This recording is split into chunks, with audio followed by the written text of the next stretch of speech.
At 0615 hours on July 6th, the Magic Sea was cruising through calm Red Sea waters. The steel-laden bulk carrier was en route from China to Turkey, flagged in Liberia, owned by a Greek firm. No one on board expected trouble until 8 armed skiffs suddenly appeared carrying RPGs, machine guns, and a clear intent to attack. Within minutes, the Magic Seas came under fire from multiple directions. The crew scrambled. Private security fired back. One RPG struck the deck, and then fire broke out, and then things escalated. 2 explosive-laden drone boats remotely controlled closed in like floating torpedoes. 2 more followed. The ship burned, water flooded in, and the captain gave the order that no sailor ever wants to hear. Abandoned ship. When the smoke cleared, the vessel was adrift and half submerged. Its crew floated nearby in lifeboats awaiting rescue. The Houthis promised not to target US vessels, but this ship wasn't American. It was Greek. And under their logic, it was fair game. The Red Sea isn't just another stretch of ocean. It's a $1 trillion a year highway connecting Asia to Europe through the Suez Canal. Every container ship, every tanker and bulk carrier that wants to save time and money sails straight through here. But that strategic shortcut has become a hunting ground. Just 51 nautical miles southwest of Houthi, Yemen, right near the Bab el-Mandeb Strait. That's where the Magic Seas took the hit. It's one of the narrowest choke points in global trade. And lately, it's been under fire. This isn't random piracy. These aren't fishermen with grudges. This is coordinated tactical disruption. And the signature matches a very familiar player, the Houthi rebels. Swarm tactics using skiffs followed by explosive drone boats, also called USVs or unmanned surface vessels. It's the same playbook used in over 100 incidents since October of 2023. And here's the kicker.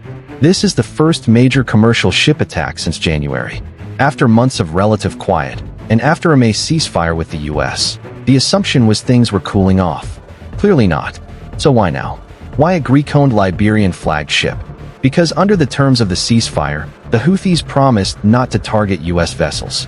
They never said a word about anyone else. The Magic Seas wasn't just unlucky. It was a message.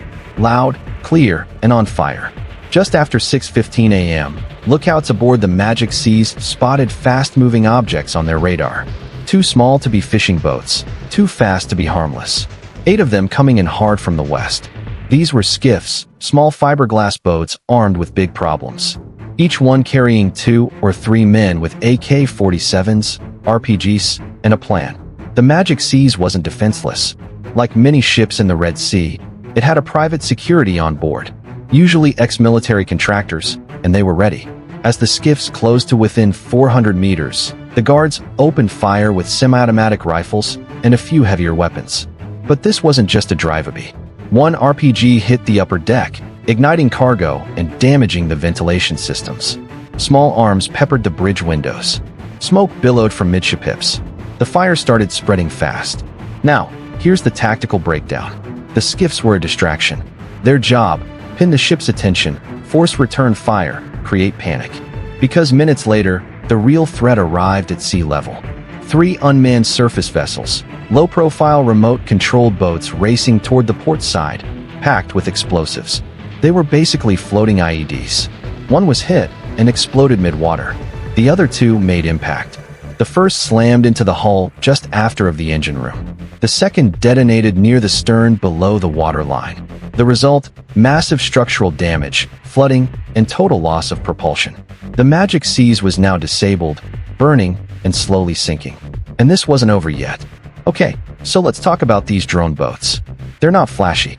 They don't look like war machines. But they hit like. 1. The Houthis have been refining this tool for years.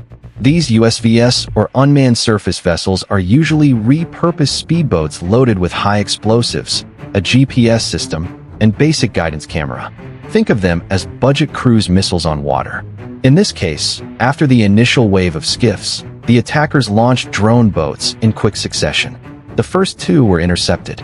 Security teams on board spotted the wakes and opened up, likely using 50 calories machine guns or similar deck-mounted weapons. One USV was blown apart mid-approach. The other detonated early, either shot or failed to guide correctly. But the next 2, they slipped through. The first slammed into the Magic Seas just below the engine housing. That explosion shredded the aft hull plating and sent shock waves through the ship's interior compartment. The second hit moments later near the rudder assembly that knocked out steering and ruptured the ballast tank. Seawater poured in, and the ship began listing within minutes. Now, here's why these drones are dangerous.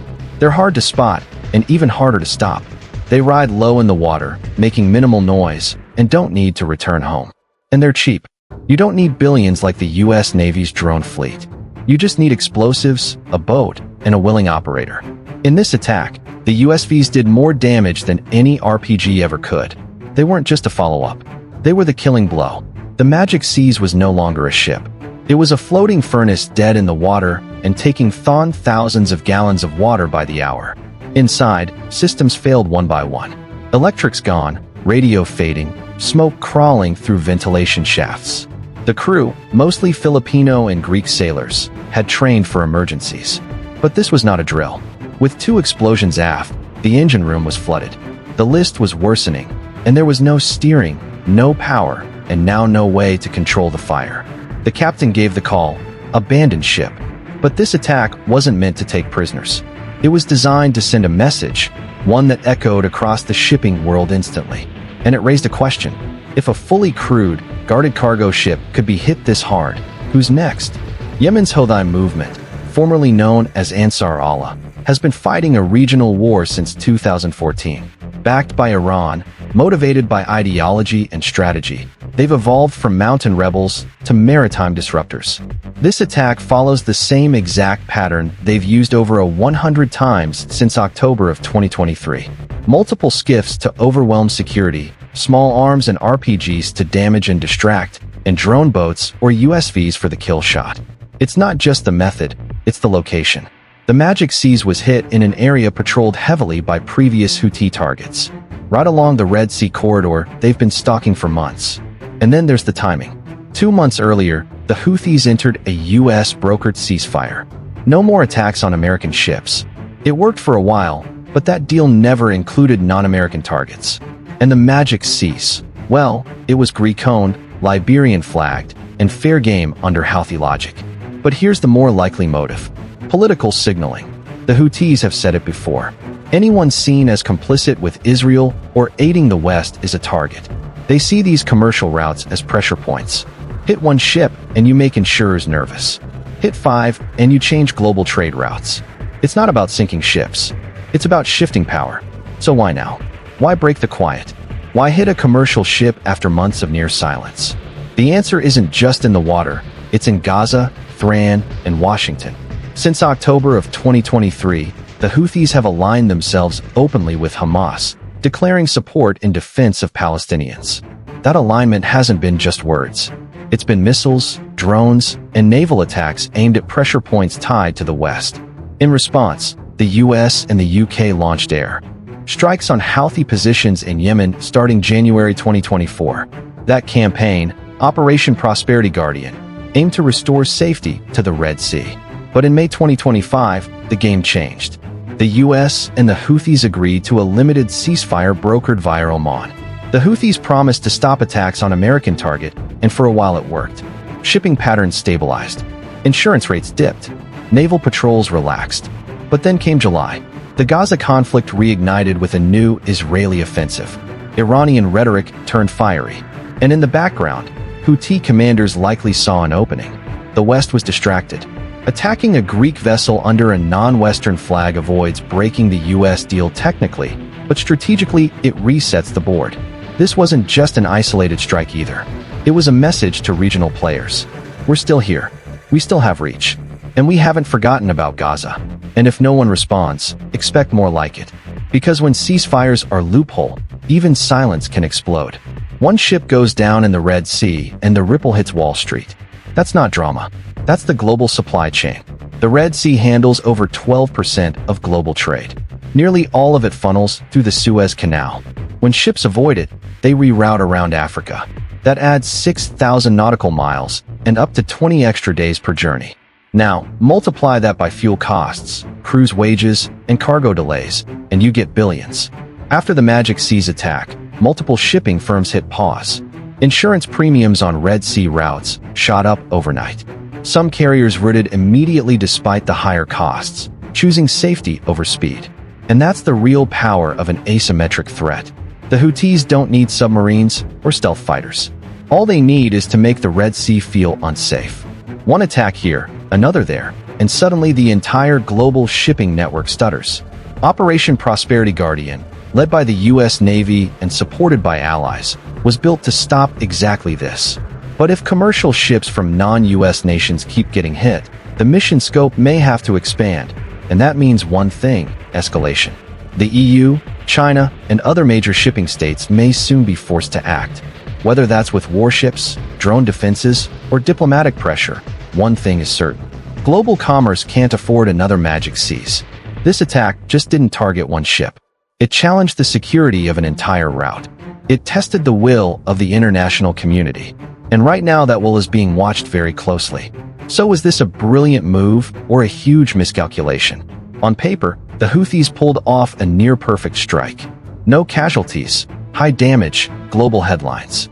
And technically, they didn't even break the ceasefire with the US. But here's where the gamble might backfire. By hitting a high-profile cargo ship, they reopened the Red Sea as a combat zone. They've reminded the world that maritime trade is vulnerable, and that vulnerability is bad for business, and business runs the world. Shipping companies, insurance syndicates, energy traders, they don't care who fired what. They care about one thing: risk. And every time that risk spikes, so does pressure on governments to act. That pressure could push the US and allies into expanding naval missions beyond just protecting their own vessels. If China, the EU, or neutral states begin to label them as global disruptors, the game changes, because then even Iran may have to rethink its support. This attack may have scored tactical points, but strategically it risked turning quiet tolerance into coordinated backlash. In asymmetric warfare, winning the battle is easy. Surviving the reaction, that's the real test. So, what started as a quiet morning off the coast of Yemen ended in fire, chaos, and a global shipping alarm bell. The magic seas didn't just catch fire. It lit up a bigger issue: how fragile global trade really is when small actors play with big tactics. And now the world is watching. Will there be retaliation, more attacks, or just more silence with a loaded threat underneath? Here's your question. If one rogue strike can reroute a trillion-dollar trade lane, should civilian cargo ships be armed by default? And what do you think about this attack? Let us know in the comments below. And if you want to go a step further and support our channel here directly, join the fleet. You get loyalty badges, priority responses, and help us bring more true maritime stories to the surface. Click join on our channel page and get on board. We'll keep tracking the Red Sea, the drone wars, and the global standoffs. Because next time, it might not just be steel and fertilizer on board. Until then, watch your six, watch your sonar, and maybe don't sail near Yemen this.